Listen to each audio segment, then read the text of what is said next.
Estilo românico. As construções em estilo românico caracterizavam-se por arcos redondos, paredes grossas, grandes colunas, janelas pequenas e interior pouco iluminado. Os móveis na Idade Média eram escassos, até mesmo nas famílias importantes. Eles limitavam-se a satisfazer as necessidades básicas de comer, dormir, sentar, armazenar e, na época de alfabetização, de ler e escrever. Os móveis deste período tinham a função adicional de expressar a posição social ou status no interior da casa, principalmente nos tecidos suntuosos. Os reis e os grandes barões deslocavam-se constantemente de residência em residência, o que significava que a maior parte das peças de mobiliário tinham de ser facilmente transportáveis. Um exemplo disso são as arcas. Eram fortes e podiam ser transportadas em carroças. As mesas eram geralmente constituídas por tampos assentados em cavaletes. As formas usuais dos móveis de assento eram o banco comprido, o banco para uma pessoa e o banco comprido de costas altas. A cadeira era um símbolo de autoridade e tinha a forma de um X, por vezes de fechar, por vezes fixo, ou então consistia numa estrutura quadrada tipo trono. Os elementos mais importantes do mobiliário eram os tecidos, cortinados para proteger das correntes de ar, tapeçarias e colchas.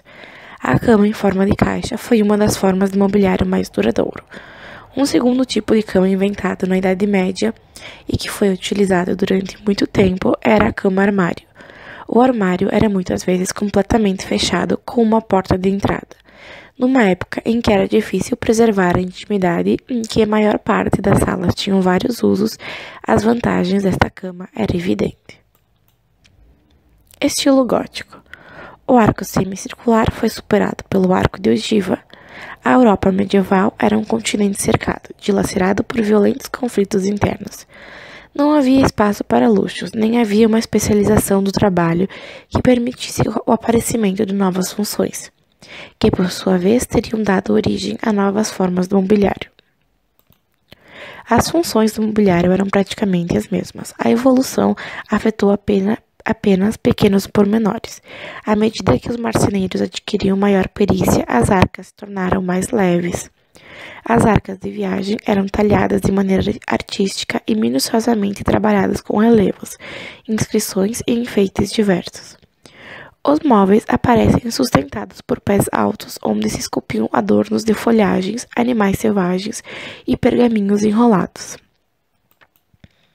Se o gênero dos móveis usados não mudasse muito, houve grandes alterações na decoração das peças. O estilo arquitetônico gótico se impôs em todas as artes e os carpinteiros e marceneiros adaptaram os motivos decorativos da arquitetura. Camas mais confortáveis com imensos colchões de pluma, pesadas cobertas e cortinados belíssimos bordados. O hábito de revestir as paredes com lambris ou painéis de madeira encaixados em armações refletiu-se nos processos de fabricação de mobiliário, levando ao aparecimento de camas fechadas e de cadeiras de assento a painelas em forma de caixa e de costas e braços fechados. Na arte gótica, o mobiliário alcança resultados inesperados em um domínio e perfeição do desenho dos mínimos detalhes.